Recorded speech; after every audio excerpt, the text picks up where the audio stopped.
Gang. I hope you're having a wonderful night. Let's get right into it.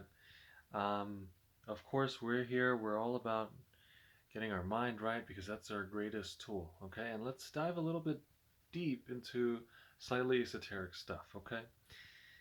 It's not too crazy though, okay? I just want to help you set your goals right, okay? Because you got to make sure you get your goals right. If you don't even have goals, you won't know where you're going. It's like in Alice in Wonderland.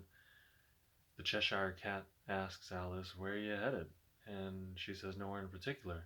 Then you can go any direction, okay? And you'll get there. You got to set your goal, okay? A person without a goal is like a ship without a rudder, okay? So that's the first thing. Now, the second thing you want to remember is one goal at a time, okay?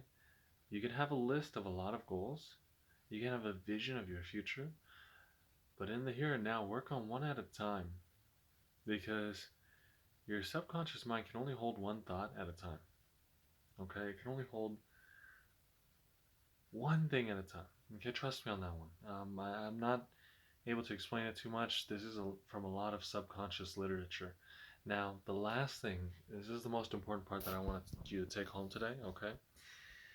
Now, for a long time, when I set my goals would be astronomical. I'm not saying that's wrong at all,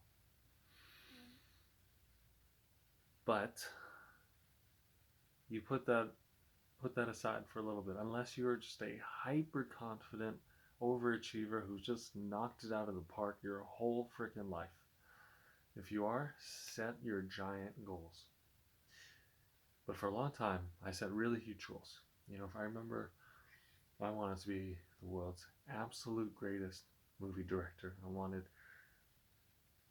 to create the first $10 billion movie. Okay, and that was my goal. And I wanted to hit $500 million by 2022. A year passed with that goal, and I had made no progress towards it. Okay?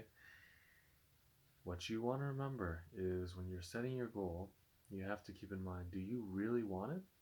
Do you really feel a burning desire for it? And number two, do you believe that you can get it? Okay? Now, if you feel a burning desire for it and you're like, I could totally get it, then awesome. Okay? But most of us, we don't totally believe it. So we have a burning desire for things, but we don't totally believe things. So what you got to do is you got to shrink your goal a little bit until you can say, okay, I can maybe get there if I work at it. Okay? For a long time, you know, that huge goal, it was like so big, and I didn't even set goals that I could perceivably say, oh, this is a big jump, but this is the next step. So I kind of floundered around, not achieving any of my monetary goals, not barely making rent. When I scaled it back a little bit and said, here's the next step, it's very tough, but I want to get there somehow, then I was able to get there. Desire and expectation, okay? Desire and belief, okay? Those are the two things you need. If it's too big, you won't be able to get to it. You will eventually, but set a smaller goal for now.